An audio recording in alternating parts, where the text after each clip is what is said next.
few weeks ago, I talked to you a little bit about the self-righteous person. And when we were talking about the self-righteous person, you just never have enough time to unwrap it the way you want to, right? So I wanted to unwrap it a little more detailed this morning and carefully explain the difference between the self-righteous person and the person who's really living in the law of Christ, really living the word of Christ. It's so much different than just a casual thing. I mean, we say, I give myself away. Do we really give ourselves away? I say, all my dreams, Lord, all my plans, everything that I wanted in my life, I give it to you. Do we really? That's really what I wonder. And so this morning I want to talk to you about exactly that. I'm going to open up this morning with a message from the Apostle Paul coming from Galatians. He's sort of giving a warning to the self-righteous person, and hopefully will set the platform for what we're talking about this morning. Galatians chapter 6, verse 1 through 5. It should be coming up on the screen for you.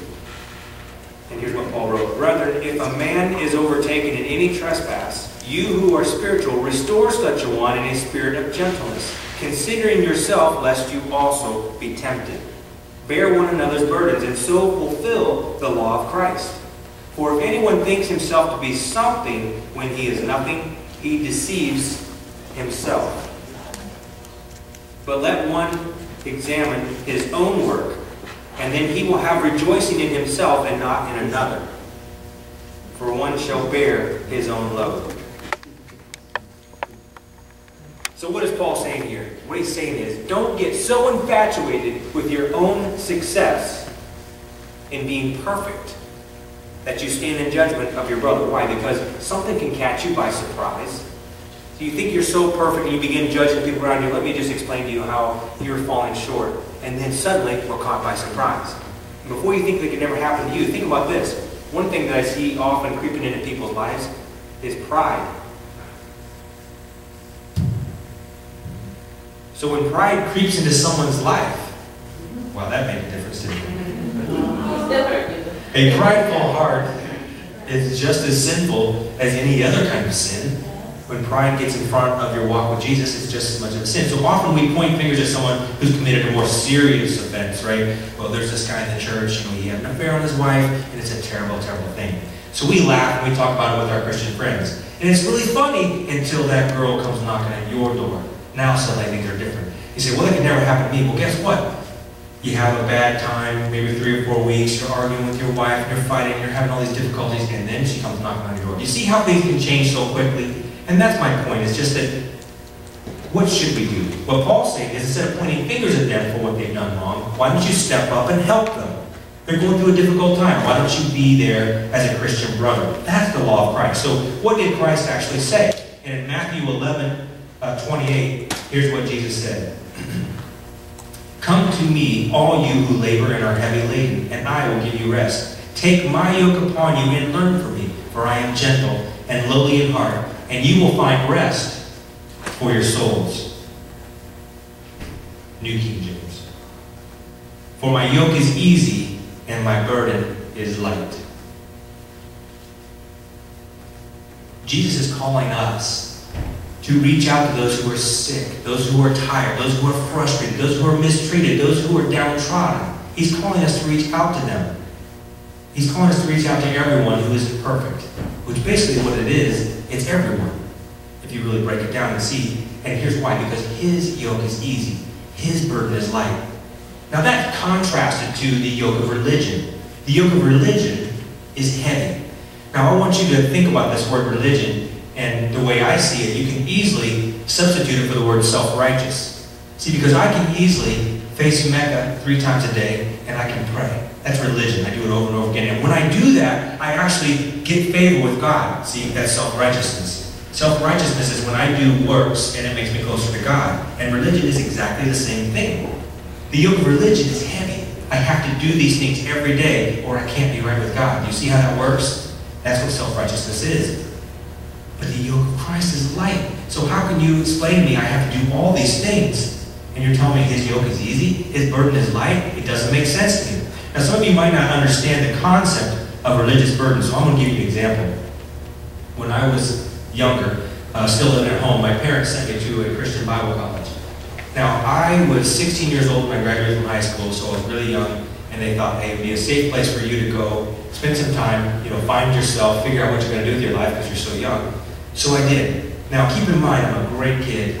Never done anything wrong, never done anything silly. I mean, very well, obeyed and did all the things you're supposed to do as a normal citizen, right? I'm a good moral kid. And so I really don't have any reason for anyone to say, well, watch out for this guy. It was really a pretty good kid. So I spent 3 semesters going to this college, and during that time I became very well known because I traveled with the choir when we were all around the United States representing the college. And then my 3rd semester there, the last semester I was there, I actually represented the men's quartet, traveled all around representing the college. So I was a good kid. Never got in trouble, never did anything wrong. And so that's why I give you that platform to just tell you how bizarre this is. So one night I'm with my friends. I happen to live off campus. And the off-campus rules are a little lighter than the on-campus rules. It's a very strict Bible college that I went to. And so my friends and I go to a pizza place in a nearby town, about a 15-minute drive. So we drive about 15 minutes and we go to this pizza place. We eat, do nothing wrong. Believe me, we're good kids. We eat pizza and we leave. That's pretty much what we did. So as we're leaving, we see the dean of men sitting at a table. Having nothing to hide, we walk up to the man and we say, how are you doing? Good to see you. He says, yeah, good to see you. And then we go on about our way. Well, the next morning, I get called into the dean's office. And he says, Alan, for your conduct, we are considering expelling you from school. Now, I am in shock. I'm thinking, he's joking. He's messing with me. So I said, you're joking, right? He said, no, I'm putting you on notice. Yesterday, when we saw you in the pizza place, I noticed your shirt was unbuttoned 3 buttons. I said, it was? It was. I said, well, yeah, but I was wearing 2 shirts. I had a regular shirt, and it was wearing like a jacket, and it was unbuttoned 3 buttons. Sure, but it was like, like a jacket. He said, doesn't matter. It's the perception that we're looking for here. You represent the school. We're going to put this under consideration, and you just may be expelled. I said, you've got to be kidding me. You're going to expel me for something that's not even in the rule book. See, that's the problem with religion. You can never do enough. You can never deny yourself enough. You got to keep inventing new rules to make yourself feel more and more righteous. Do you see how that works? That's exactly what happened to me in that situation. You see, religion weighs heavy on the hearts and the minds of the people. And the burden is literally crushing them. Literally crushing them. But what does Jesus say? In John 13:15, Jesus said, for I have given you an example that you should do as I have done to you. And what had he asked them to do? Move down to verse 34, and you'll see. A new commandment I give you, that you love one another. As I have loved you, I want you to love one another. And a couple of chapters later, Jesus says, this is my commandment, that you love one another as I have loved you. And a few verses later, in John 15:17, these things I've commanded you, that you love one another. Now, originally, I was going to give all the places where Jesus said, love one another. And there was so many that I thought, yeah, actually, this is probably overkill. But here's what I want to know. Was that dean showing me love? Was he showing me the love of Christ? As he threatens to expel me from school for a rule that doesn't even exist, is he showing me brotherly love? Is that what Christ was talking about when he talked about love? No, what is that? It's religion. It's the constraints and the burdens of religion. It's so hard to bear that burden. It's so difficult. But see, the burden of Christ is light. You see the hypocrisy in the people who worship the religion. And that's why I always say there's a big difference between religion and Christ. I don't consider Christianity to be a religion because we're literally living a different style. We don't get in bondage to the list of rules. We're in bondage to the love of Christ. It's a different thing. And in Galatians 5:13, Paul wrote this, for you, brethren, have been called to liberty. Only do not use your liberty as an opportunity for the flesh, but through love serve one another. For the law is fulfilled in one word, even in this, you shall love your neighbor as yourself. So Paul takes us back to this whole love thing again. Religion can't exist without love. You see that? I can face Mecca 3 times a day and pray. And I can do it with no love in my heart at all. But you cannot be a Christ follower without love. Romans 12:10 says, be kindly affectionate to one another with brotherly love, in honor, giving preference to one another. So we show each other love by giving preferential treatment to each other. Now, I thought, what does that really mean?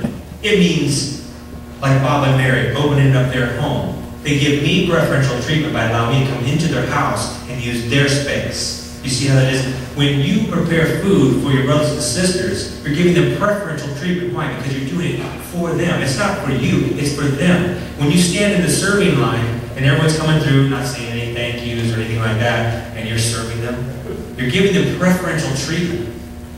That's what it means to love one another. And often you can get yourself into a pity party. I know, because I've been there.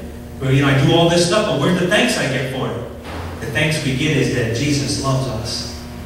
That's all the thanks we need. And if you really think about it, it's an amazing thing that as bad as I am, He still loves me anyway. As many mistakes as I've made, He still loves me anyway. And that's why He's saying, give preferential treatment to one another. Why? Because Christ loved you so much. And in that, we have so much freedom.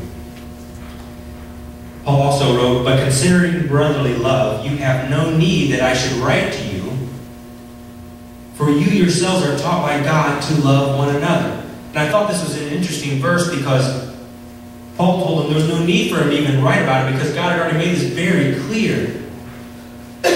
So I thought about this and I thought, well, if that's the case, why is it so difficult to find a group of Christians in a church that actually love each other the way you see here in the first churches? Why is it so difficult to find a case of a group of people who have fondness for each other and actually can stand to be in the same room with each other? And what's really weird to me is, why is it so difficult to find a church who's willing to help another church in a ministry they have in the community? Isn't that strange? I mean, if we really are, like he said, I don't even need to talk to you about loving each other. And why is it so difficult for us to partner with another church to do something? I just think it's odd, and it's really at odds with what God is saying here in the Scriptures. And Peter wrote this, 1 Peter 4:8, and above all things have fervent love for one another. And here's an amazing thing he writes, for love will cover a multitude of sins. So what are all these scriptures talking about? What is the point that I'm trying to get at here this morning? What's the underlying theme here? Where there is love, there is Christ. But where there is no love, believe me, there is no Christ. Now someone says to you, hey, listen, I have found the presence of the Lord. It's here. And you go there and you feel no love. They're a liar. There is no way that Christ exists in a place where there is no love. Where Christ is, there is love. It's really that simple. In 1 John 4:7 we read, beloved, let us love one another. For love is of God, and everyone who loves us is born of God and knows God. He who does not love does not know God, for God is love. So are you getting the picture? Without God, without love, we have religion. But with love, we have Christ. That's the big difference. There's really no other way to look at it. When you see someone hurting, does it move you with compassion? Or do you say, you know what? It's their own fault. I saw what they were doing. They're in trouble, but they earned it. They did stuff to get it. Or are you moved with compassion? When you see someone suffering from the consequences of sin, do you say, I saw what they were doing and I sat back and laughed and said, eventually you're going to pay for that. And now they are. They got what they deserved. Or do you reach out to help them? You see the difference?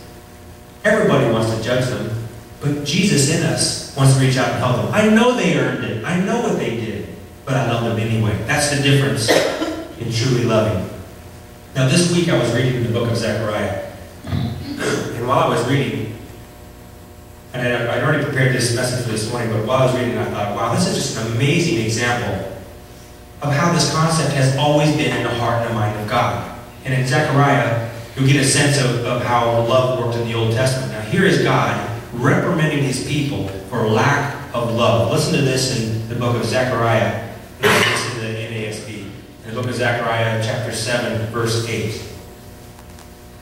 Then the word of the Lord came to Zechariah, saying, thus has the Lord of hosts said, dispense true justice and practice kindness and compassion, each to his brother. And do not oppress the widow, or the orphan, or the stranger, or the poor. And do not devise evil in your hearts against one another. But they refused to pay attention and turned a stubborn shoulder and stopped their ears from hearing. They made their hearts like flint so that they could not hear the law, and the words of the Lord of hosts had sent by his Spirit through the former prophets. Therefore great wrath came from the Lord of hosts. And just as he called, and they would not listen, so they called, and I will not listen, said the Lord of hosts. But I scattered them with a storm wind among all the nations whom they have not known. Thus the land is desolate behind them, so that no one went back and forth, for they made the pleasant land desolate. Did you catch that? God has never changed his desire for how we're to behave. He's never changed his desire for us to love one another, for us to reach out to the hurting, for us to reach out to the hopeless. These people were standing and oppressing the poor. And it makes God angry when we oppress the poor. It makes God angry when we oppress the hurting. And he's saying, I'm going to judge you for that. Just because we have Jesus doesn't change the fact that we are not to oppress the poor. He still loves widows and orphans. We're still to reach out with them in love. That hasn't changed. Now when we do that, we catch that vision, we'll be blessed and honored by God. Now I said all of that to get you to this point. I'm going to bring this to a point of, well, what does this really mean and what can I really do? Back in Thanksgiving, we watched a movie with our family called End of the Spear. It's a story of a group of missionaries. And this group of missionaries are taking the gospel to a very small group of Indians who live in Ecuador. Now these Indians are basically, it's a very sad story because they're basically killing each other off. They have bands of tribes and they're at war with each other. Now the story goes basically that there are few or no grandfathers at all in these tribes, and they are literally a dying breed. They're becoming extinct because of their war, and they don't have any, they don't understand love. All they understand is hate and anger and kill. So these people, a group of missionaries, they had it on their heart to take the gospel to this group of people. And I want you to see what happened when they approached these people with love and with the gospel. Go ahead and play the first clip.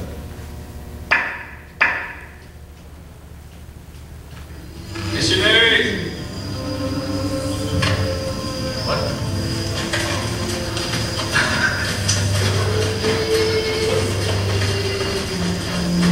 Mira, chaval! Mira, chaval!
next 15 years, everyone asks the same question you're asking yourself right now. Why did they not fight back? They had a pistol. They could have easily taken the lives of these guys and defended themselves, right? And we would have justified them for doing it because it's only right to defend your own life, right? These guys gave their lives for the sake of the gospel and did it for a very specific reason. I want you to watch video number 2.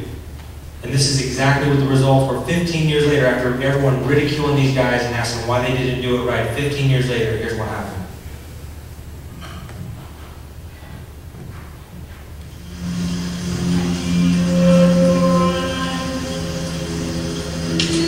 Bajo batas.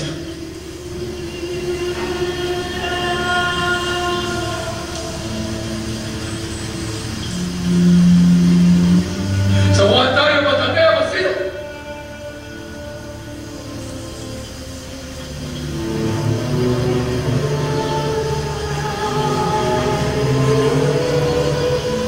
Sasabak ang masino.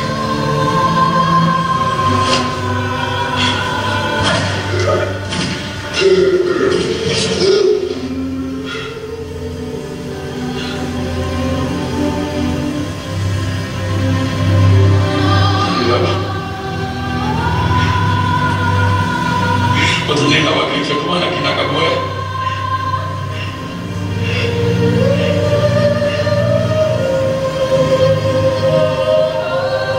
What? What did you see? Tell me!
My father lost his life at the end of the spear. And it was at the end of the spear that Kayani and I found ours. It's true that my dad and his 4 friends were not given the privilege of watching their children and grandchildren grow up. And Kayani is a grandfather.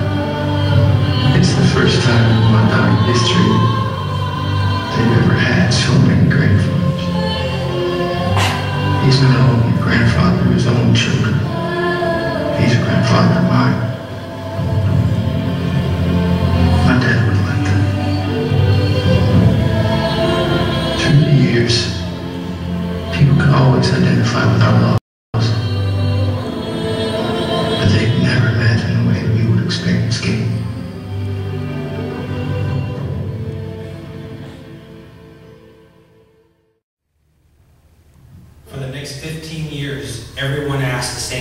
you're asking yourself right now, why did they not fight back? They had a pistol. They could have easily taken the lives of these guys and defended themselves, right? And we would have justified them for doing it because it's only right to defend your own life, right? These guys gave their lives for the sake of the gospel and did it for a very specific reason. I want you to watch video number 2. And this is exactly what the results were 15 years later, after everyone ridiculing these guys and asking why they didn't do it right. 15 years later, here's what happened.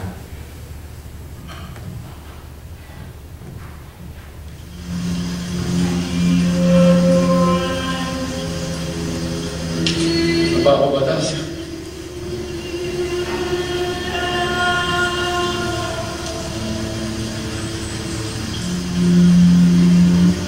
Sa buwan tayo matangay ang masira.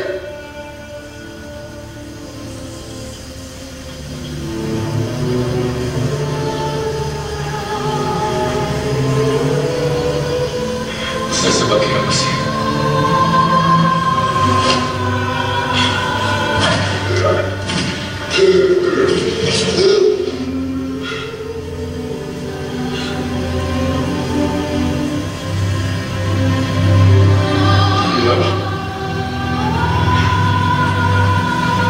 Patuloy na wagin sa kumana kinakabuhay.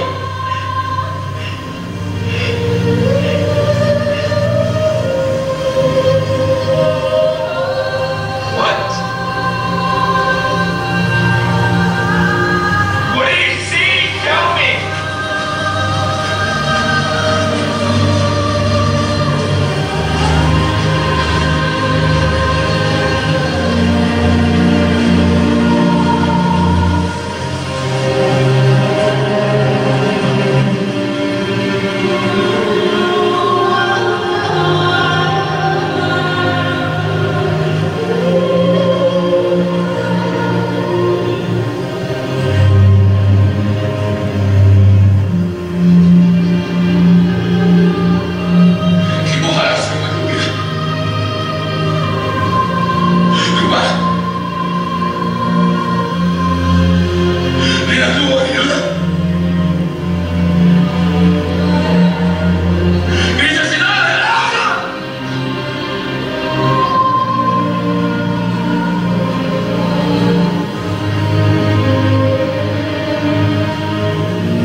lost his life at the end of the spear. And it was at the end of the spear that then Kayani and I found ours. It's true that my dad and his 4 friends were not given the privilege of watching their children and grandchildren grow up. And Kayani is a grandfather. It's the first time in my dark history they've ever had so many grandfathers. He's not only a grandfather of his own children, he's a grandfather of mine. My dad would let them.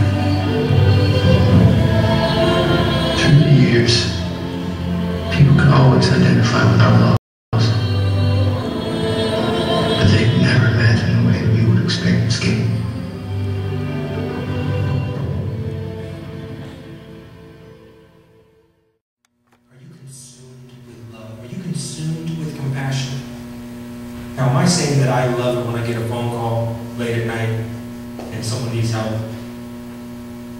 And I'm with my family and I'm doing something that I want to do? No, I'm not saying that. I'm a human being. Sometimes I think, oh man, tonight? Does it have to be tonight? But see, because of my love for Jesus, because of what He's done for me, I do it. Even when I don't want to do it, I do it anyway, because I know that I didn't deserve to get the forgiveness I received. And it's certainly not through religion that I'm going to get anything. I'm not going to get a special place or more forgiveness just because I do it. But see, this is the way of Christ. When He changes you on the inside, you can't help but want to have compassion for others. I do it because I love Jesus. I do it because He loves them. And that love drives me, even when I don't want to do something, that love that He builds inside of me drives me to do the things I don't want to do. You think those guys wanted to give their lives at the end of the spear? You think they wanted to die that day? No, but they knew that that's what God was calling them to do, and so they gave their lives willingly. And that's the one thing you saw Him saying to his friend, is that you didn't take my Father's life. My Father gave it up willingly. And that is a tough thing to handle. It's a very moving film there, because everything you saw there is absolutely true. Absolutely true. And because of that day, that entire tribe was transformed. The entire tribe is now Christians. They're advancing the gospel. It's an amazing thing. But without the sacrifice, it would have never happened. They'd be extinct and no one would ever have their lives changed. It's an amazing thing. Now that you've seen that, that's what I'm talking about when I talk about sacrificially loving someone else. It's way beyond giving a couple dollars in an offering plate. It's way beyond attending church on Sunday morning. As you can see, it's way beyond that. It's a big difference between truly loving someone and just following a religion. I've got to come to church, so I do. And truly loving someone is so different. I know you've all heard this scripture before. I want to read this to you again, and I want you to really think about what you saw those missionaries demonstrating as you listen to these words from 1 Corinthians. This is from Paul, chapter 13, verse 3. And though I bestow all my goods to feed the poor, and though I give my body to be burned, but I have not love, it profits me nothing. Love suffers long and is kind, even when you don't feel like it. Love doesn't envy. Love doesn't parade itself around. Look what I did. Love is not puffed up. It doesn't behave rudely. It doesn't seek its own. It's not provoked. And it thinks no evil. Does not rejoice in iniquity, but rejoices in the truth. Bears all things, believes all things, hopes all things, and endures all things. Love never fails. But whether prophecies, they will fail. Whether tongues, they will cease. Whether knowledge, it will vanish away. If we do not love as a church, we have absolutely nothing. There's lots of places people can go and not be loved, believe me. We can all just go to one of those. If we don't have love as a body of Christ, we have absolutely nothing. My challenge to you this morning is that you will begin to pray that God will fill you with true compassion. That you will pray that God will fill you with His true love. Watch out though, because if you do, He will. And it'll change you. But not only will it change you, here's the crazy part, it will change the people you encounter. It'll change the people that you hang out with. It'll change their lives as it's changing yours. I want to give you a warning from the book of Mark as you consider this whole concept of loving others. Listen to what he wrote in the book of Mark, chapter 8, verse 34. Jesus talking here.